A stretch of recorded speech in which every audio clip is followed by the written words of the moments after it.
Hi guys, this is continuation with our chapter number 15. Last lecture we have seen the factors of production.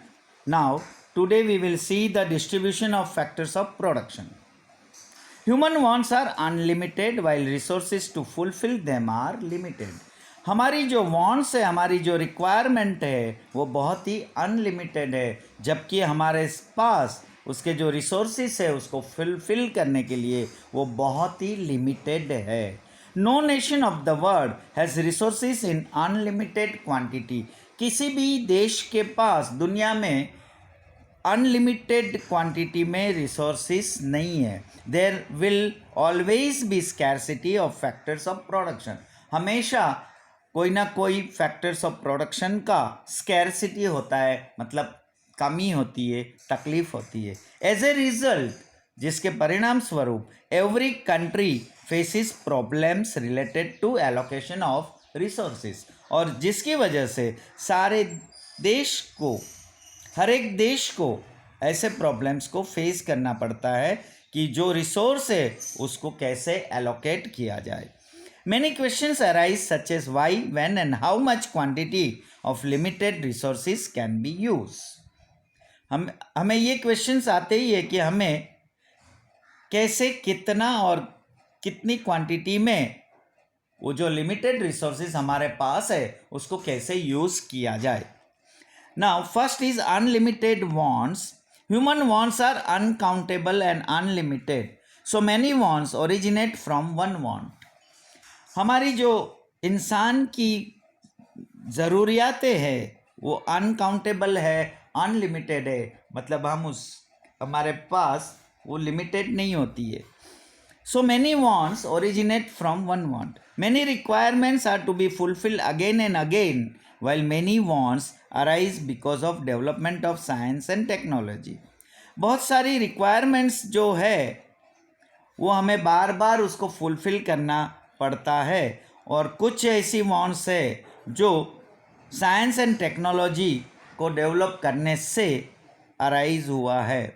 Thus, because of many reasons, wants become unlimited. So in order to fulfill the wants, one has to make the selection among wants. अगर हमारी ज़रूरियातों को पूरा करना है और हमारी unlimited wants है और रिसोर्सेज लिमिटेड है, तो हमें उसका सिलेक्शन करना पड़ेगा कि कौन सी wants की ज़्यादा ज़रूरत पहले है.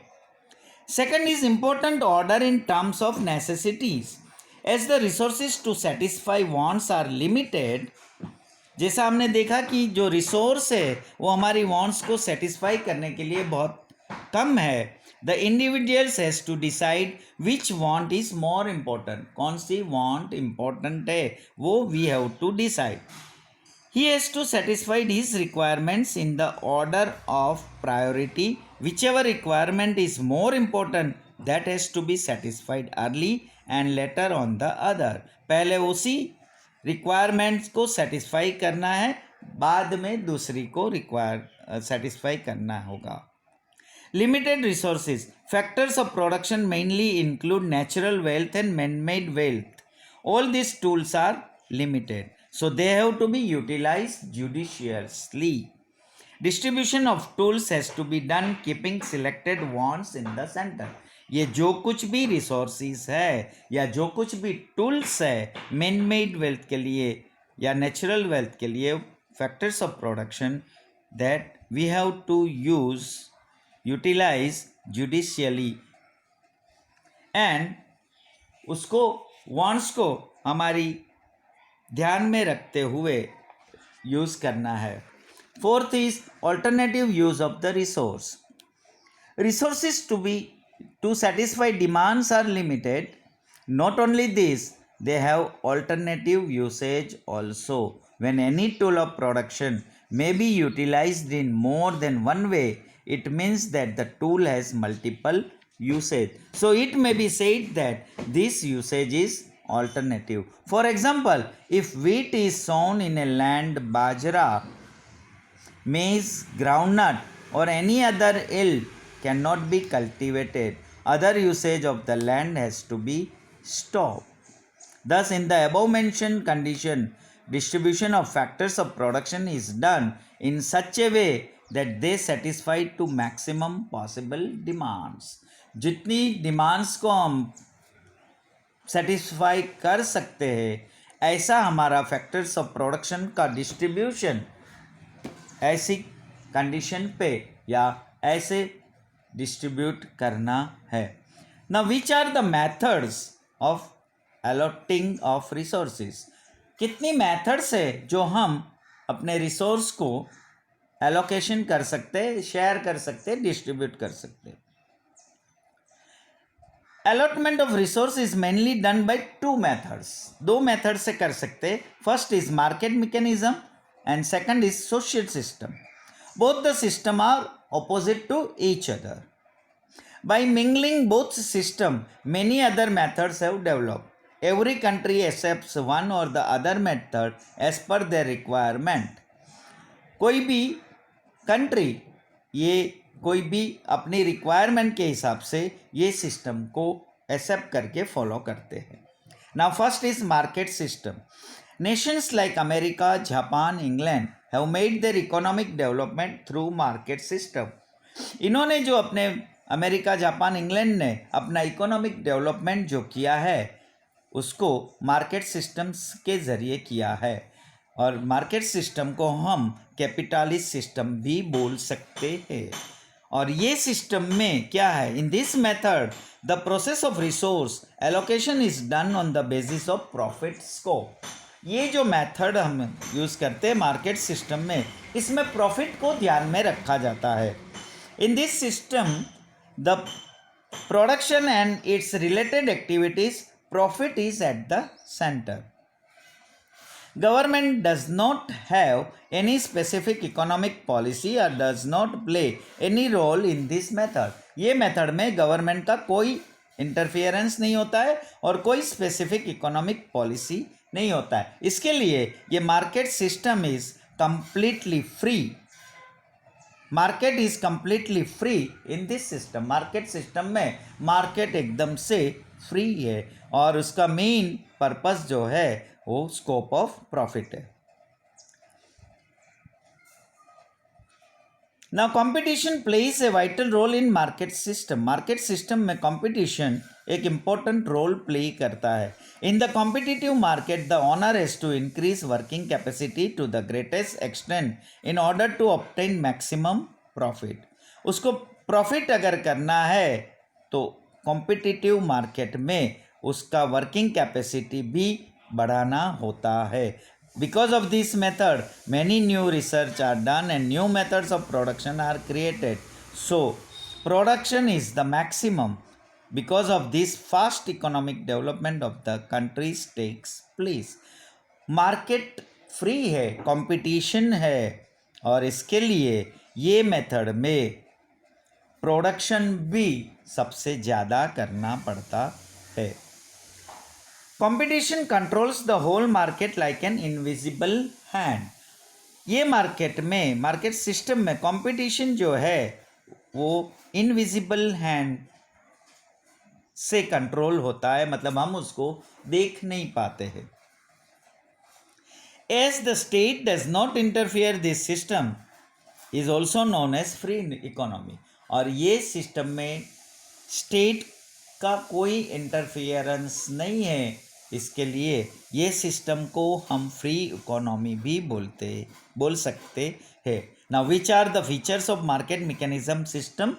मार्केट मैकेनिज्म सिस्टम के मेन फीचर्स जो है that is ownership of resources of production is either individual or private. जो रिसोर्स है उसका ऑनरशिप आइदर प्रोडक्शन का ऑनरशिप जो है वो इंडिविजुअल होता है या प्राइवेट होता है. Profit is the centre of economic activities in the market system. Market system में मेन जो है वो प्रॉफिट है. Consumers get good opportunity of choice. Consumer को अपॉर्चुनिटी मिलता है चॉइस करने के लिए. Government interference is not there in this system. ये सिस्टम में गवर्नमेंट का कोई इन्वॉल्वमेंट नहीं है. Distribution of resource is based on profit. Profit के बेस पे ही ये रिसोर्स को डिस्ट्रीब्यूट किया जाता है। Economic decisions are taken while keeping price mechanism in mind. Economic decisions जो भी लिया जाता है वो प्राइस को ध्यान में रखे हुए किया जाता है। नाउ ये मैकेनिज्म अपना मार्केट मैकेनिज्म सिस्टम से क्या फ़ायदा हो सकता है, which are the benefits. Economic freedom of individual is protected in the market system. Market system में सबको फ्रीडम है। Resource of production are utilized to the greatest extent and efficiently. Production जो भी होता है रिसोर्स का वो ग्रेटेस्ट एक्सटेंट एंड एफिशिएंटली आपको अच्छा माल मिलेगा और क्वांटिटी वाइज भी मिलेगा। एबंडेंट प्रोडक्शन में बी डन, और उसके लिए बहुत सारे प्रोडक्शन बड़े पैमाने पे प्रोडक्शन करना पड़ेगा। New exploration keep on taking place continuously in economy. ये इकोनॉमी में कंटिन्यूसली इसमें रिसर्च इन्वेस्टिगेशन सर्वे होता रहता है।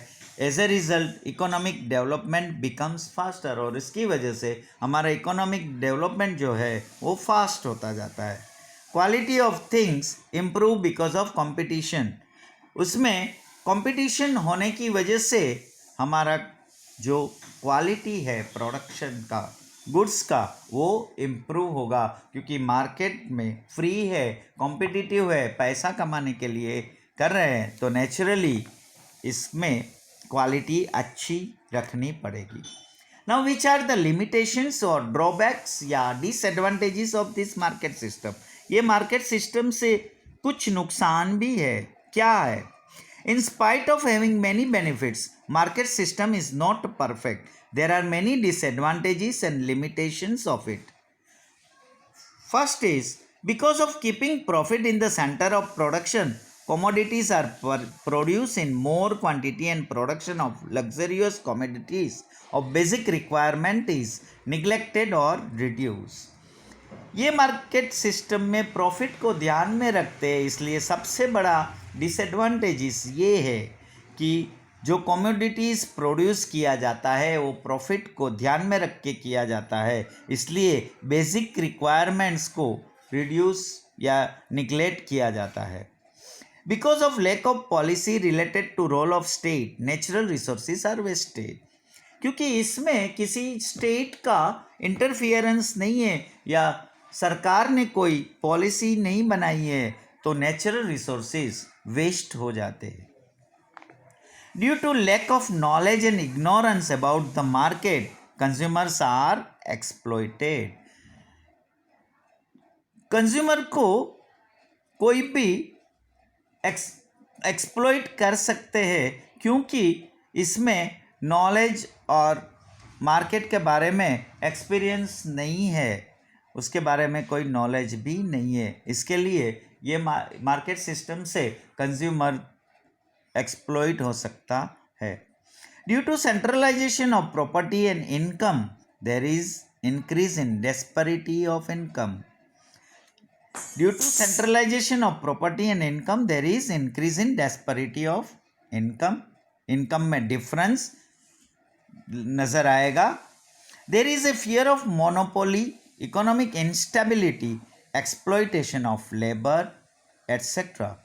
सबसे बड़ा डिसएडवांटेज है मार्केट सिस्टम में प्रॉफिट करना है तो there is a fear of monopoly. Monopoly means कोई एक ही सिंगल सेलर हो सकता है, और जिसकी वजह से हमारी इकोनॉमी इंस्टेबिलिटी भी हो सकती है, होती है। और एक्सप्लॉइटेशन ऑफ लेबर के साथ अनफेयर ट्रीटमेंट या लेबर को अनजस्टिस भी हो सकता है, क्योंकि प्रॉफिट कमाने के लिए प्राइवेट होते हैं या इंडिविजुअल है, वो वर्कर को या कंज्यूमर को भी चीट कर सकते हैं।